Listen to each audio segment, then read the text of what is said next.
네, 우리는 야곱의 생애에 대해서 계속해서 살펴보고 있습니다.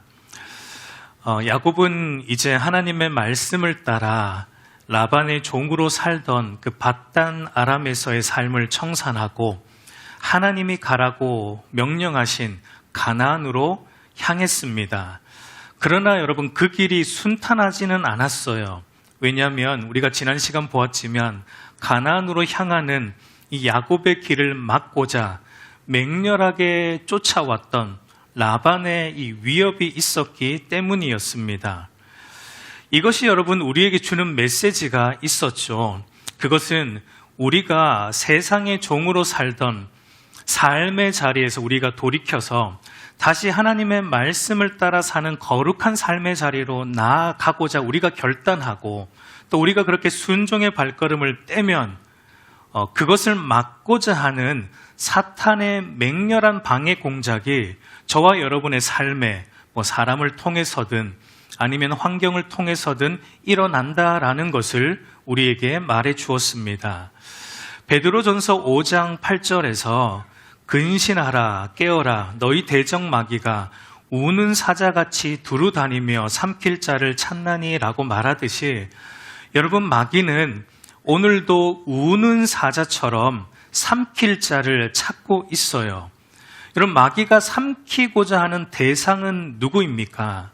마귀가 삼키고자 하는 대상은 죄에서 돌아서는 사람이에요. 죄에서 돌아서서 하나님 말씀대로 살고자 거룩한 삶의 몸부림을 치는 경건한 신자가 마귀의 주 타겟이다라는 겁니다. 나니아 연대기의 저자로 잘 알려진 여러분 C.S. 루이스라는 그 저자이자 작가이자 또 신학자이기도 한데 C.S. 루이스가 쓴 책 가운데 스크루테이프의 편지라는 책이 있습니다. 이 책을 혹시 읽어보셨는지는 모르겠습니다만 여러분, 이 책은 마귀의 눈으로 바라본 그리스도인이라는 관점에서 굉장히 독특한 책이다라고 볼 수 있습니다. 이 책의 여러분 주요 등장인물은 제목에 나오지만 스크루테이프라는 고참 마귀예요. 고참 마귀. 그리고 웜우드라는 신참 마귀가 이제 주요 등장인물입니다. 이 책은 이 제목처럼 스크루테이프의 편지라는 제목처럼 이 스크루테이프라는 고참 마귀가 이제 신참 마귀인 웜우드에게 보내는 편지의 내용을, 그러니까 책의 설정이 그렇습니다.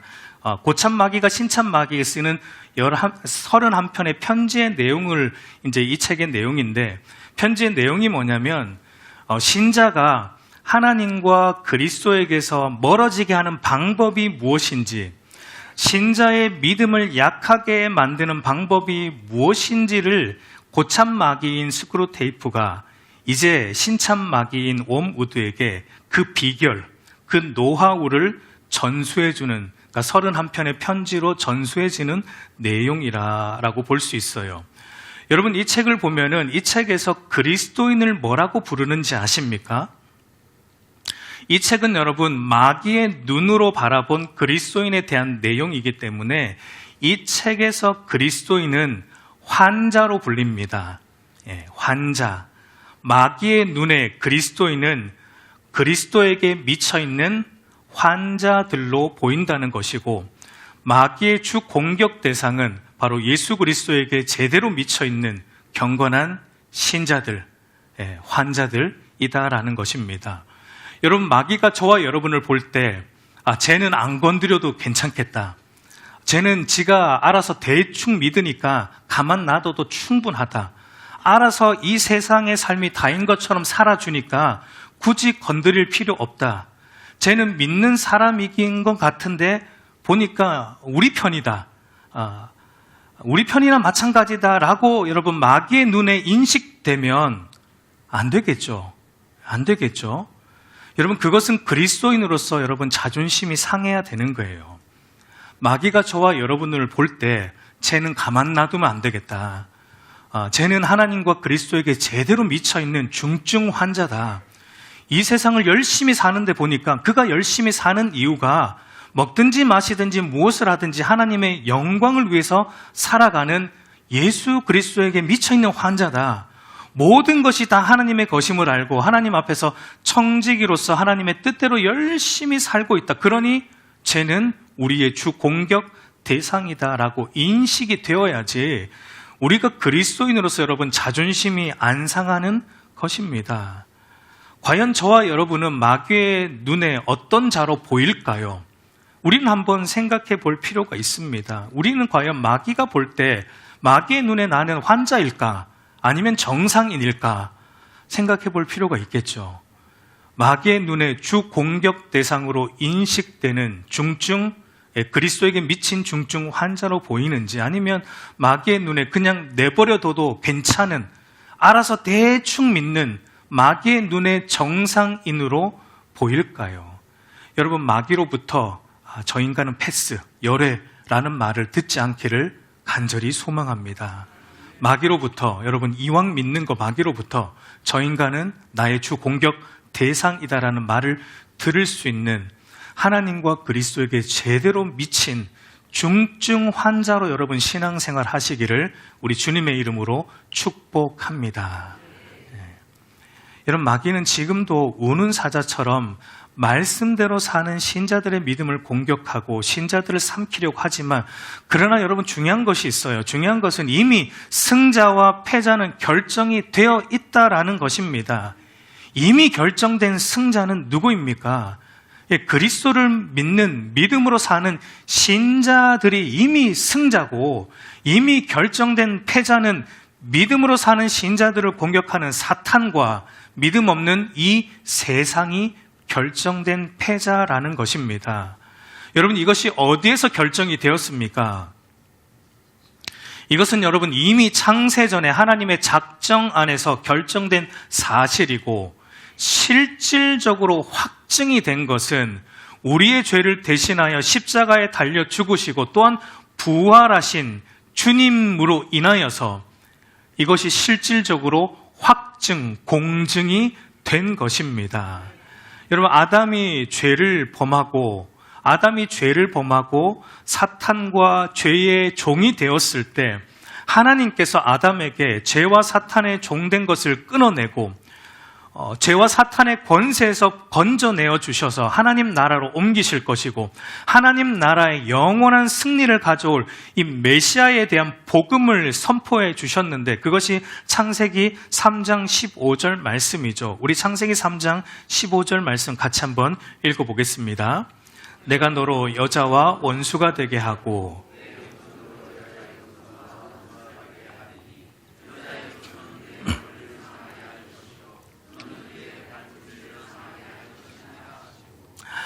여기 보면 너는 이제 사탄을 가리키고 있고, 여자의 후손은 우리가 다 알듯이 장차 처녀 마리아의 몸으로 나실 예수 그리스도를 가리키죠.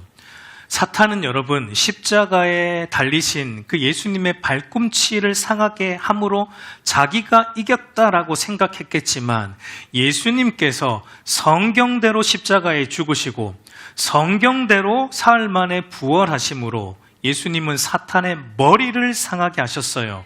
머리를 상하게 하셨다는 것은 사탄의 권세를 깨트리셨다는 것이고, 궁극적으로 예수님이 승리하셨다는 겁니다. 그리고 사탄에게는 궁극적인 패배를 선언하셨다라는 것입니다.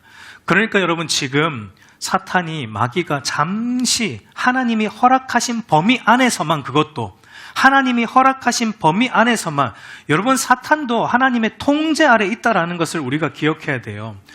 하나님이 허락하신 범위 안에서 활개를 치고 있지만 실질적으로 사탄은 이미 패배한 상태라는 것을 우리가 알 필요가 있습니다. 그 말은 여러분, 승리는 이미 승리하신 예수 그리스도를 믿는 그의 백성들의 것, 신자들의 것임을 의미하는 것입니다. 그러므로 여러분, 믿음으로 사는 일에 세상과 사탄으로부터 위협이 오고 불이익이 온다고 할지라도 두려워하거나 염려하지 마십시오. 세상과 사탄의 위협은 위협에서 끝날 뿐입니다. 하나님의 허락이 없이는 저와 여러분 머리털 하나 건들지 못합니다. 혹 사탄이 우리의 머리털을 하나 건드렸다, 혹 사탄이 우리의 어디 하나 건드렸다면 그것은 여러분 하나님이 허락하셨기 때문이고, 그 다음이 중요합니다. 하나님이 허락하셨다면 하나님이 책임지십니다. 우리가 이것을 믿어야 돼요.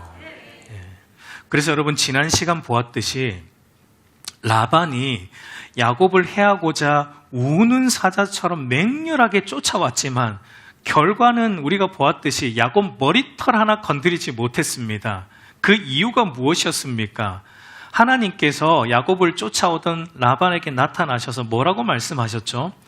너는 삼가 야곱에게 선악간 말하지 말라.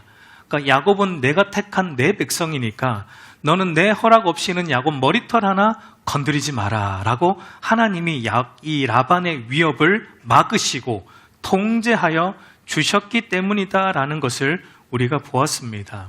그래서 여러분 야곱과 지금 라반의 상황이 완전히 역전이 된 것을 우리가 보게 됩니다. 라반은 야곱을 해하고 그의 모든 재물을 빼앗고자 쫓아왔는데 도리어 라반이 어떻게 되냐면 하나님과 야곱으로부터 도리어 책망을 듣게 되는 것을 보게 되죠. 우리 창세기 31장 36절 우리 한번 같이 읽어보겠습니다. 야곱이 노하여 라반을 책망할세 야곱이 라반에게 대답하여 이르되 내 허물이 무엇이니까 무슨 죄가 있기에 외삼촌께서 내 뒤를 급히 추격하나이까. 우리 42절도 한번 같이 읽어보겠습니다. 하나님이 내 고난과 외삼촌을 책망하셨나이다 라고 말합니다. 여러분 야곱과 라반의 상황이 완전히 역전이 된 겁니다.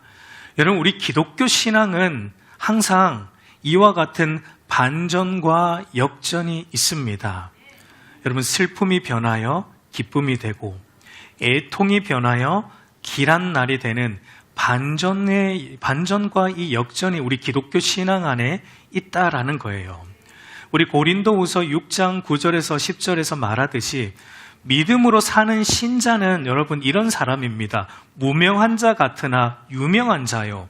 죽은 자 같으나 보라 우리가 살아있고 징계를 받는 자 같으나 죽임을 당하지 아니하고 근심하는 자 같으나 항상 기뻐하고 가난한 자 같으나 많은 사람을 부요하게 하고 아무것도 없는 자 같으나 모든 것을 가진 자로다. 반전이잖아요. 역전이 있잖아요.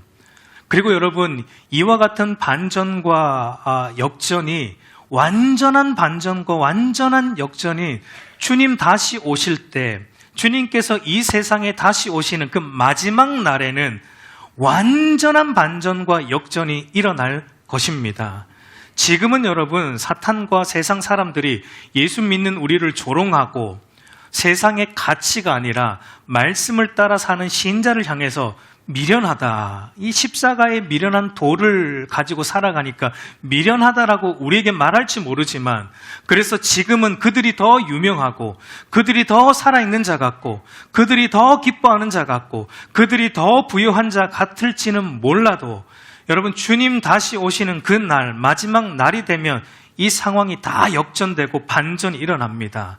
끝까지 믿음을 지키며 살았던 신자들이 높임을 받을 것이고 믿음을 지키며 살았던 신자들이 살아있을 것이고 믿음을 지키며 살았던 신자들이 모든 것을 가진 자가 되어서 사탄과 이 세상을 향해 야곱이 라반을 책망하듯이 우리가 사탄과 세상을 향해 책망하게 될 것입니다. 사탄아, 이 세상 사람들아 보라 너희가 말하던 십자가의 그 미련한 도가 지금도 미련하게 보이느냐라고 말할 때가 있어요, 여러분.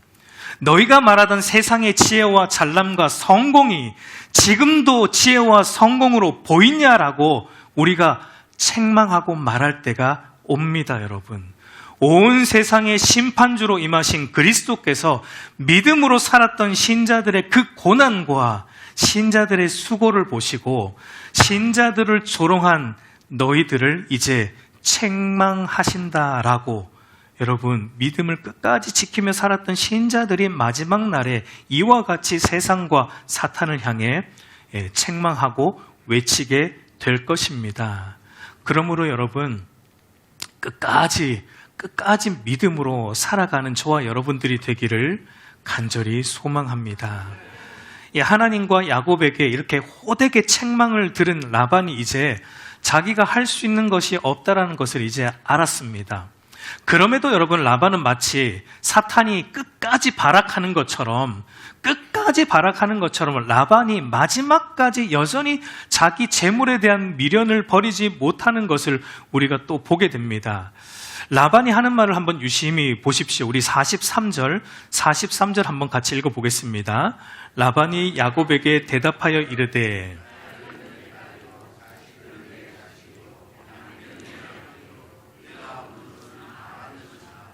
내가 오늘 내 딸들과 그들이 낳은 자식들에게 무엇을 하겠느냐. 여러분, 라반의 입에서 지금 계속 반복되어서 나오는 표현이 어떤 것입니까? 내 것이라는 거예요.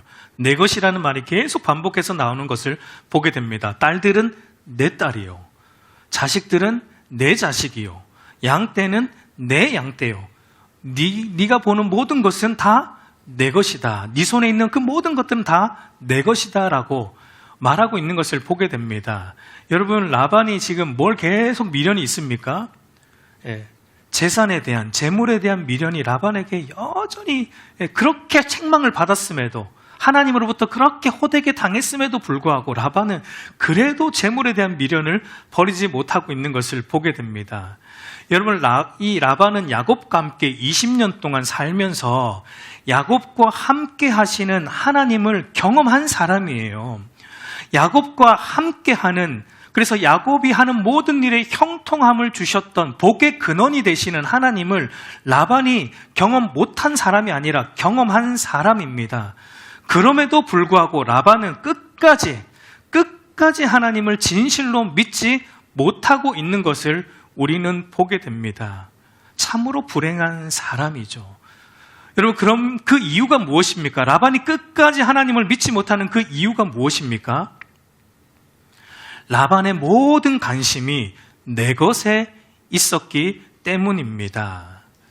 여러분, 하덕규라는 분이 만든 그 가시나무라는 노래를 여러분 잘 아시죠? 그 노래 가사에 이런 가사가 있지 않습니까? 내 속에 내가 너무도 많아 당신의 쉴 곳 없네. 노래를 부르고 싶은데 제가 차마 부르진 못하고, 내 속에 내가 너무도 많아 당신의 쉴 곳 없네. 마치 이 가사처럼 여러분, 라반 안에는 오로지 라반 자신의 것에 대한 집착으로 가득 차 있어요. 너무 많아서, 자기 욕심이 너무 많아서, 자기 의가 너무 가득 차서 하나님이 들어설 곳이 라반에게는 없었던 것입니다. 여러분, 오늘 저와 여러분의 모습은 어떠합니까? 저와 여러분 안에는 무엇으로 가득 차 있습니까? 이것도 내 것이요, 눈에 보이는 이것도 내 것이요, 저것도 내 것이요라는 내 것에 대한 이 집착, 이 세상 욕심과 성공이 가득 차서 혹시 하나님이 들어설 자리가 저와 여러분 안에도 없지는 않습니까? 여러분, 참된 신앙은 여러분 언제 시작되냐면 내 것이 사라질 때 시작되는 거예요. 우리 눈에 하나님이 언제 진실로 보이기 시작하냐면 내 것이 사라질 때 하나님이 진실로 보이기 시작하는 겁니다. 예수로 나의 구주 삼고라는 찬양 가사에도 세상과 나는 간 곳이 없어질 때, 그때 비로소 구속한 주가 보이기 시작하는 것입니다. 여러분, 이 세상에 어떤 것도 내 것은 없습니다. 내 몸도, 내 영혼도, 내 지성도, 내 건강도, 내게 있는 모든 것들은 하나님께서 이 세상을 사는 동안 잠시 나에게 허락하신 것들입니다. 그리고 여러분, 나에게 필요 없으면 하나님이 또 언젠가는 거두어 가시는 거예요. 우리의 건강과 우리의 지성과 우리의 재물이 여러분 영원합니까? 영원하지 않습니다. 언젠가는 다 사라지는 것들이에요. 영원한 것은 하나님과 그분의 말씀밖에 없습니다. 그러므로 여러분, 우리가 무엇을 보든지, 우리 눈으로 무엇을 보든지 그것을 통해 영원하신 하나님을 볼 수 있어야 하는 거예요. 이것을 보며 이건 내 것이다가 아니라 이것을 보며 하나님이 주신 것이다를 봐야 되는 거예요. 이 우리의 눈으로 보는 모든 것을 통해 그 영원하신 하나님을 발견할 수 있는 그 사람이 복된 사람입니다. 복된 사람이에요. 그래서 여러분 아침에 일어나 눈을 뜰 때마다 여러분 오늘도 눈을 뜬 것이 내 힘으로 뜬 것이 아니라 하나님께서 뜨게 하셨구나라는 것을 생각하면서 감사함으로 여러분 하루를 하나님의 뜻대로 매 하루를 그렇게 하나님의 뜻대로 살아가는 저와 여러분이 되어야 할 것입니다. 이제 정말 할 것이 이제 아무것도 없는 라반은 이제 뭘 하냐면 갑자기 이제 라반은 이제 야곱의 재산도 못 빼앗고 아무것도 할 수 없는 것을 깨닫자 라반은 갑자기 야곱에게 평화 협정을 맺자고 제안을 하는 것을 보게 됩니다. 우리 44절을 보면 이제 오라 나와 내가 언약을 맺고 그것으로 너와 나 사이에 증거를 삼을 것이니라 라고 말하는 것을 보게 됩니다. 여러분 라반이 이제 야곱에게 평화의 언약을 맺자고 제안하는 이유가 무엇이냐면 본문을 보면 두 가지 이유가 나옵니다. 첫 번째는 자기의 딸들을 박대하거나 다른 아내를 얻지 말 것을 약속하라는 의미로 이 언약을 맺자고 라반이 제안을 합니다. 우리 50절 말씀을 보면 만일 내가 내 딸을 박대하거나 내 딸들 외에 다른 아내들을 맞이하면 우리와 함께할 사람은 없어도 보라 하나님이 나와 너 사이에 증인이 되시느니라 함이었더라 라고 라반이 말합니다. 여러분 이 말을 라반이 한다라는 것이 조금 우습죠. 그동안 여러분 자기 딸들을 어떻게 생각했어요 라반이? 그동안 라반은 자기 딸들을 정말 딸로 생각하지 않았습니다. 돈벌이 수단으로 생각했는데 근데 이제 와서 딸들을 위하는 말을 하는 것이 조금 의아합니다. 라반이 이제 좀 정신을 차린 것일까요? 어찌되었든 자신의 딸들 외에 다른 아내를 얻지 말라. 내 딸들을 너가 잘 좀 대우해달라라는 것을 약속하라는 의미로 이 언약을 맺자고 라반이 말하고 있습니다. 이게 첫 번째 이유고 두 번째 이유는 이 지역을 경계 삼아서 나도 너에게 넘어가서 너를 해하지 않겠지만 너도 나에게 넘어와서 나를 해하지 말 것을 약속하라는 것으로 언약을 맺고 있습니다. 51절과 52절을 보면 라반이 또 야곱에게 이르되 너와 나와 너 사이에 둔 이 무더기를 보라. 또 이 기둥을 보라. 이 무더기가 증거가 되고 이 기둥이 증거가 되나니 내가 이 무더기를 넘어 내게로 가서 해하지 않을 것이요 내가 이 무더기, 이 기둥을 넘어 내게로 와서 해하지 아니할 것이라 라고 말합니다. 라반이 왜 이런 제안을 하고 있을까요? 아마도 라반은 훗날에 훗날에 어떤 일이 일어날 것이다 라는 것을 예상을 한 것일까요? 훗날에 나중에라도 야곱이 힘을 더 키워서 나중에라도 야곱이 자기에게 보복하러 올 것에 대한 어떤 두려움이 라반 안에 순간 생겼던 것 같습니다. 여러분 왜 안 그러겠습니까? 그동안 지금 자기가 야곱에게 한 짓이 있지 않습니까?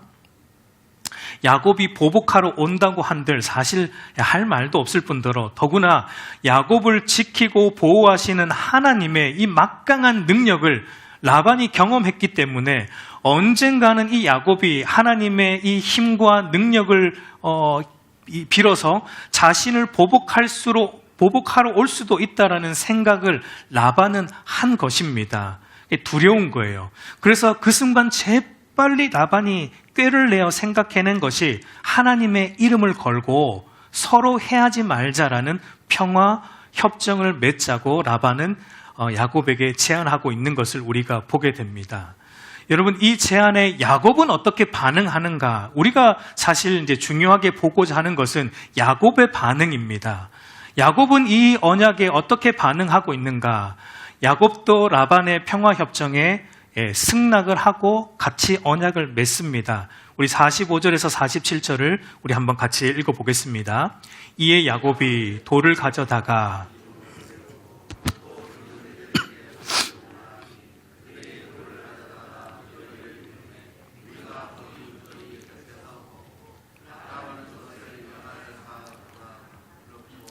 야곱은 그것을 갈레시라 불렀으니 그러니까 야곱은 승낙할 뿐만 아니라 아주 적극적으로 돌을 가져다가 기둥을 세우고 돌 사이에서 언약을 체결하는 것을 보게 됩니다. 여러분, 야곱이 라반과 이 평화 협정을 언약을 맺는 데에는 라반과는 다른 이유가 있다라고 생각할 수 있습니다.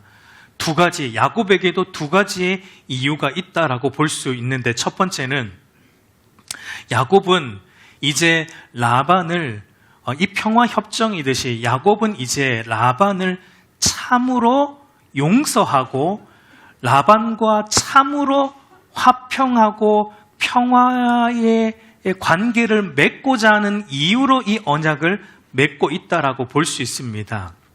라반이 평화협정을 요구한 것은 야곱을 진실로 사랑했거나 아니면 하나님을 진실로 믿었기 때문이 아니었어요. 단지 야곱과 하나님의 보복이 두려웠기 때문이었습니다. 그러나 야곱은 하나님의 인도하심으로 인해 이제 야곱은 하나님의 사람으로 변화되어 가고 있고, 하나님의 사람으로 변화되어 가고 있는 야곱은 20년 동안 자신을 속인 라반을 이제는 용서하고자 하고 있는 것을 우리가 보게 됩니다. 왜냐하면 야곱은 라반과 같은 사기꾼을 자기 옆에 붙여주신 것은 사기꾼인 자신의 죄를 깨닫게 하셔서 돌이키게 하고자 하셨던 하나님의 섭리였다라는 것을 야곱은 이제 드디어 깨닫기 시작했기 때문입니다.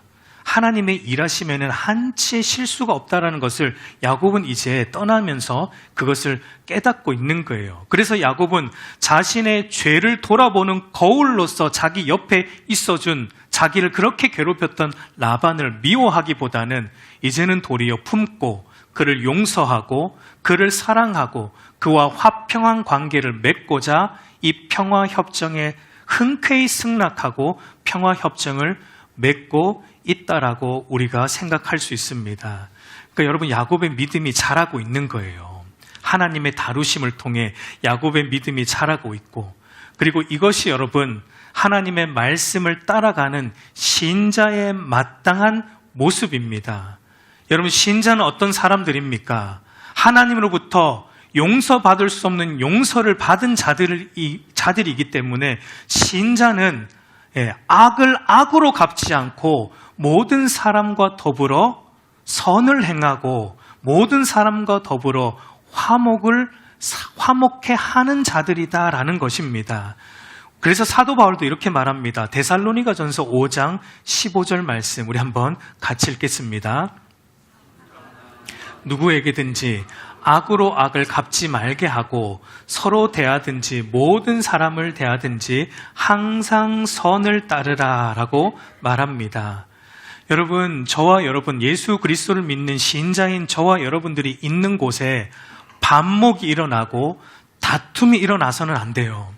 저와 여러분이 있는 곳에 여러분 화목의 돌이 쌓아져야 되고 화평의 돌 기둥이 쌓아져야 되는 것입니다.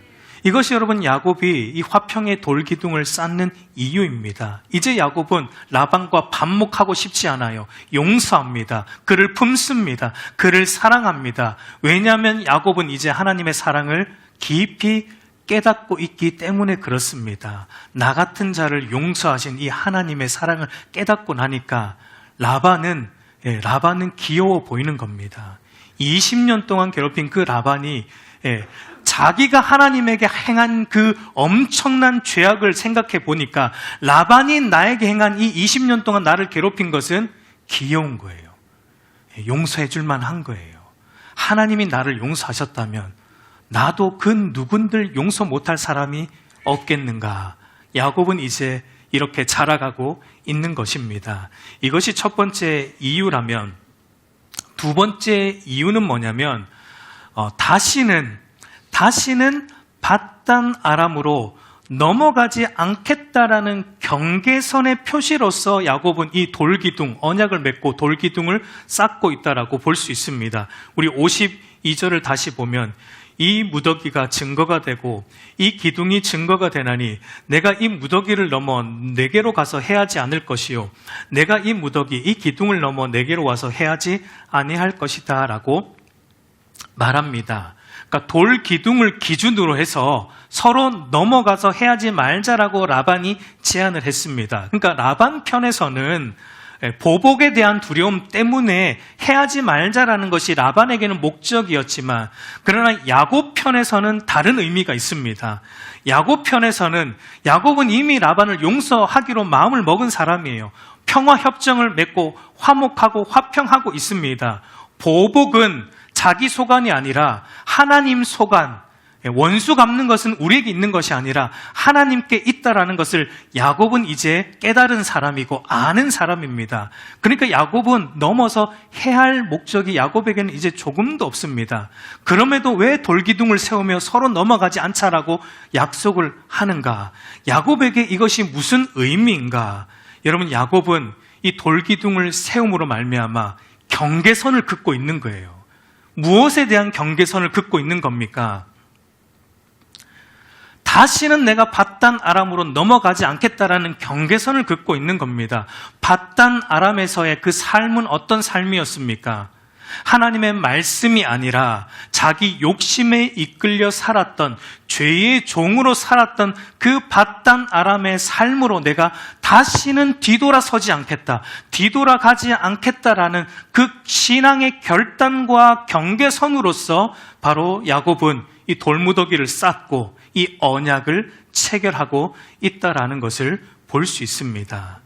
여러분, 야곱에게 있어서 이 돌기둥은 자기 신앙을 이제는 지키고자 하는 신앙의 경계선이다라고 말할 수 있어요. 다시는 내가 죄의 종으로 살던 밧단 아람의 삶으로 돌아가지 않겠다. 다시는 내 욕심과 정욕에 이끌려 살았던 그 죄악된 밧단 아람의 옛 삶으로 내가 뒤돌아서지 않겠다라는 이 신앙의 결단으로 야곱은 신앙의 경계선을 긋고 있는 것과 같다라고 말할 수 있습니다.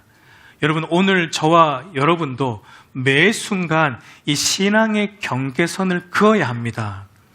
다시는 뒤돌아서지 않겠다라는 이 신앙의 경계선을 우리도 매일 그어야 돼요. 믿음으로 사는 일에 어떠한 시련이 온다 할지라도, 세상의 수많은 유혹 속에서도 내가 다시는 세상의 종으로 세상의 정욕과 욕심에 이끌려 사는 그 죄악된 삶으로 뒤돌아서지 않겠다라는 신앙의 결단을 하며 하나님의 신실한 약속을 붙드는 우리의 신앙의 경계선을 저와 여러분이 매 순간 그어야 하는 것입니다. 그리고 여러분, 이제 최종적으로 제사를 드리고 떡을 함께 먹으며 언약 체결식을 마치고 서로 고향으로 돌아가는 것을 이제 보게 됩니다. 53절에서 55절을 보면 아브라함의 하나님, 나홀의 하나님, 그들의 조상의 하나님은 우리 사이에 판단하옵소서 하며 야곱이 그의 아버지 이삭이 경외하는 일을 가리켜 맹세하고 야곱이 또 산에서 제사를 드리고 형제들을 불러 떡을 먹으니 그들이 떡을 먹고 산에서 밤을 지내고 라반이 아침에 일찍이 일어나 손자들과 딸들에게 입맞추며 그들에게 축복하고 떠나 고향으로 돌아갔더라 라고 말합니다. 여러분, 지난번에 말씀드렸듯이 야곱이 가나안을 떠나 밧단 아람으로 와서 살아가는 20년 동안 뭐가 한 번도 없었다고 말씀드렸죠. 제사가 한 번도 없었어요. 하나님께 제단을 쌓고 제사를 드리는 일이 한 번도 없었는데, 그런데 여러분, 그런 점에서 지금 야곱이 20년 만에 밧단 아람을 떠나 가나안으로 향하는 그 길목 중간에서 지금 경계선을 긋고 제사를 드리고 있다라는 이것이 굉장히 의미심장하고 중요하다라고 생각이 됩니다. 여러분, 이것이 의미하는 바가 무엇일까요? 여러분, 한 사람이 자기의 정욕과 욕심을 따라 살던 그 죄의 종된 삶에서 돌이켜서 하나님의 말씀을 따라 사는 거룩한 하나님의 백성이 되는 것은 바로 우리의 죄를 대신하여 십자가에서 희생 제물이 되어 하나님께 번제로 드려진 예수 그리스도를 나의 구주로 믿을 때 그것이 일어나고 가능하다라는 것을 오늘 이 야곱의 신앙의 전환, 야곱의 신앙의 결단과 신앙의 경계선을 긋고 다시는 밧단 아람으로 돌아가지 않고 이제는 하나님의 뜻대로만 살겠다라는 이 결단이 제사를 통해 확증이 되었듯이 오늘 저와 여러분도 오늘 한 사람이 죄로부터 돌이켜 다시 하나님 말씀에 붙들린 인생으로 살아가는 것은 바로 우리를 대신하여 십자가에 달려 죽으신 예수 그리스도를 믿을 때 가능하다라는 겁니다. 그분의 힘을 의지할 때만 그것이 우리 인생 속에 일어난다라는 것을 오늘 보여주고 있는 것입니다. 여러분, 이제 말씀을 맺겠습니다. 여러분, 이스라엘 백성들이 하나님의 은혜로 종으로 살던 애굽에서 나와 하나님의 거룩한 백성이 된 이상 다시는 이제 다시 그 종으로 살던 애굽으로 돌아갈 수 없었듯이 오늘 우리도 예수 그리스도를 믿어 하나님의 은혜로 거듭난 신자가 되었다면 여러분, 우리도 더 이상 다시는 옛 죄악된 삶으로 돌아갈 수도 없고 돌아가서도 안 되는 것입니다. 물론 여러분, 애굽에서 나온 이스라엘 백성들도 늘 시도는 했어요. 무엇을요? 애굽으로 또 돌아가겠다라고, 그 애굽의 삶이 그립다고 또 돌아가겠다고 그 불신의 말을 하고 그렇게 했지만 그러나 하나님이 용납하지 않으셨죠. 그것과 마찬가지로 우리 안에도 여전히 죄악된 본성이 남아 있어서 우리가 또다시 옛 죄악된 삶으로 돌아가려고 발버둥 칠 때가 우리 안에 분명히 있겠지만 그러나 여러분, 그때 또다시 우리가 해야 되는 것은 신앙의 경계선을 긋는 거예요. 오늘 야곱이 한 것처럼 신앙의 경계선을 긋는 겁니다. 그래서 하나님 없이 살던 그 죄악된 옛삶으로 내가 다시는 돌아가지 않겠다. 내 정욕과 내 욕심을 따라 사는 죄의 종된 삶으로 내가 또다시 돌아서지 않겠다라는 신앙의 경계선을 저와 여러분들이 명확하게 긋고 뒤돌아서지 않아야 하는 것입니다. 오늘 우리가 2026년 첫 번째 이제 성찬식을 행하게 되는데 어떤 면에서 여러분, 성찬식은 우리가 다시는 죄의 종으로 살던 옛삶으로 돌아가지 않겠다라는 것을 또 다짐하고 하는 우리의 신앙의 경계선을 긋는 시간이다라고 말할 수 있습니다. 여러분, 예수님께서 왜 십자가에 돌아가셨어요? 왜 저와 여러분을 대신하여 십자가에 매달리셨습니까? 저와 여러분의 우리가 죄의 종된 삶에서 우리를 건져주시려고 예수님이 십자가에 달리신 것 아닙니까? 우리로 하여금 다시는 죄의 종으로 살지 않게 하시려고, 다시는 사탄의 종으로 살지 않게 하시려고 예수님께서 우리를 대신하여 십자가에 달려 피 흘리시고 그의 몸이 찢기신 것입니다. 여러분, 사도 바울이 갈라디아서 2장 20절에서 내가 그리스도와 함께 십자가에 못 박혔나니 그런즉 이제 내가 사는 것이 아니요 오직 내 안에 그리스도께서 사는 것이라. 이제 내가 육체 가운데 사는 것은 나를 사랑하사 자기 자신을 버리신 하나님의 아들을 믿는 믿음 안에 사는 것이다 라고 말하듯이 예수 그리스도와 합하여 십자가에서 그리스도와 함께 죄에 대하여 죽고 또한 그리스도와 합하여 함께 그의 부활과 함께 우리가 의에 대하여 살아났다면 이제 여러분, 우리는 우리가 사는 것이 아니에요. 오직 우리 안에 계시는 그리스도가 사는 인생으로 살아가는 자들이 되었다라는 것을 여러분 기억하시기 바랍니다. 여러분, 이것을 잊지 않기를 바랍니다. 그리고 신앙의 경계선을 여러분 명확하게 날마다 그으십시오. 내가 다시는 이제 넘어가지 않겠다라고. 오늘 우리가 성찬식을 이제 행하며 여러분 신앙의 경계선을 명확하게 그으시기 바랍니다. 2026년에 오직 내 안에 계신 그리스도만을 따라가는 삶을 내가 살겠노라. 더 이상 내가 주인된 내 뜻대로 살지 않겠노라. 다시는 죄의 종된 삶으로, 세상의 종된 삶으로 뒤돌아가지 않겠노라라는 신앙의 경계선을 여러분 명확하게 긋고 오직 나를 사랑하사 자기 자신을 버리신 하나님의 아들을 믿는 믿음 안에서만 살아가겠다라는 그 결단을 오늘 저와 여러분이 하는 시간이 되기를 간절히 소망합니다. 여러분, 우리가 언약 체결식이에요. 성찬식도. 언약 체결식은 여러분 목숨이 담보되어 있는 거예요.